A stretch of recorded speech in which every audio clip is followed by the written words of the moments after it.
السلام علیکم ورحمۃ اللہ وبرکاتہ۔ ناظرین اکرام، ہم اپنے خطرناک روحانی اور جسمانی بیماریوں کا علاج ان 6 قرآنی آیات سے کیا کریں، جنہیں آیت شفا کہا جاتا ہے۔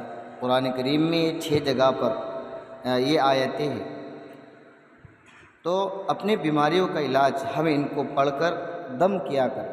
انشاءاللہ اللہ قرآن پاک کی برکت سے ہمارے بیماریوں کو ختم کر دے گا۔ ایک اللہ والے اپنا ایک واقعہ بیان کرتے ہیں کہ ان آیتوں سے اللہ نے ان کے بچوں کو کس طرح شفائے کامل عطا فرمائی تھی۔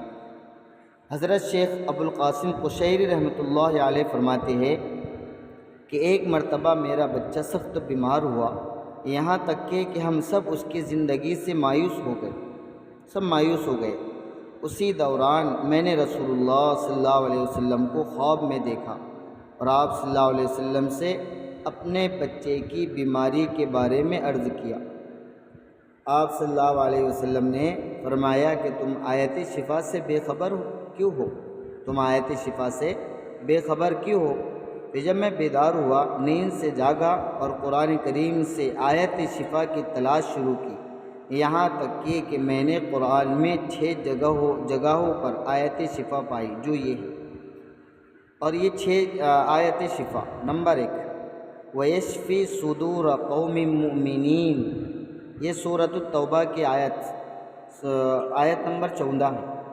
دوسری آیت ہے آیت شفا وَشِفَاءٌ لِمَا فِي الصُّدُورِ، یہ سورہ یونس آیت نمبر 57 کی آیت ہے۔ تیسری آیت ہے شراب مختلف الوانہ فیہ شفاء للناس، یہ سورہ نحل آیت نمبر 170 یعنی 69۔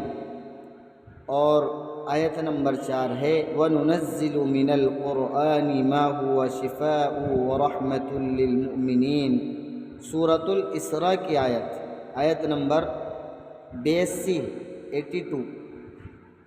آیت نمبر 5 وَإِذَا مَرِضْتُ فَهُوَ يَشْفِينِ، یہ سورۃ الشعراء کی آیت نمبر ہے 80۔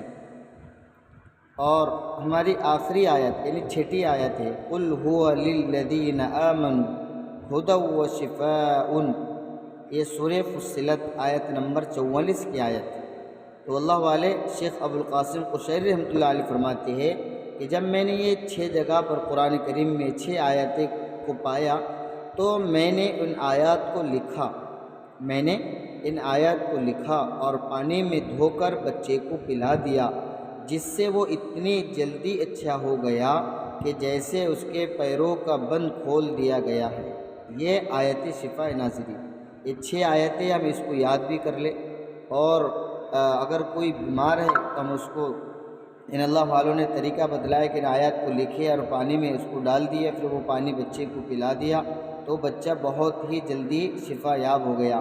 اس وجہ سے ہم بھی ان آیتوں کو پڑھیں اور یاد کریں اور دم کرنے والے بن جائیں۔